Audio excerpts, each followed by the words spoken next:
मोरी चंदा बरन ये सरनिया पीर कुम्हिलावाला।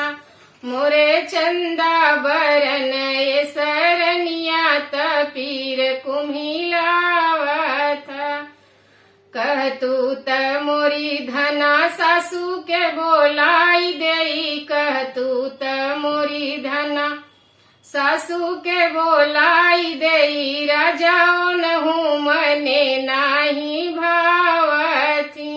ओ तो भैया भतीज गरियावथी।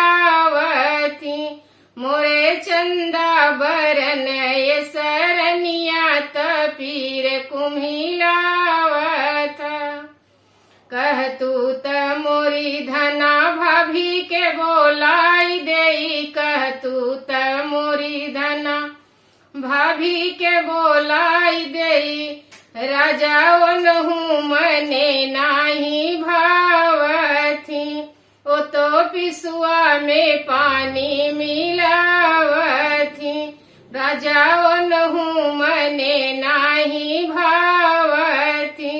ओ तो पिसुआ में पानी मिलावथी।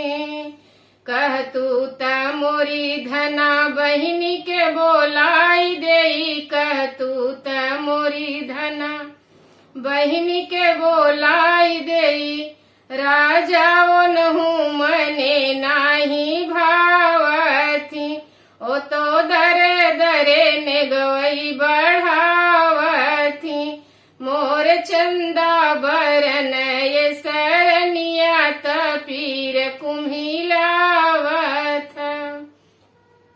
कह तू त मोरी धना पड़ोसिन के बोलाई देई। कह तू त मोरी धना पड़ोसिन के बोलाई देई। राजाओ नहूँ मने नाही भावथी। राजाओ नहूँ मने नाही भावथी। ओ तो इधर उधर झगड़ा लगावथी। मोरे चंदा बरन ये सरनिया पीर कुम्हिलावथा। कह तू त मोरी धना हम ही दबाई देई। कह तू त मोरी धना हम ही दबाई देई। राजा तो हई हमारे मने भावथा। तू तो सौरी में बुकवा लगावथा। राजा तो हई हमारे मने भावथा। तू तो सौरी में लड़का खेलावथा। मोरे चंदा बरन ये सरनिया पीर कुम्हिलावथा।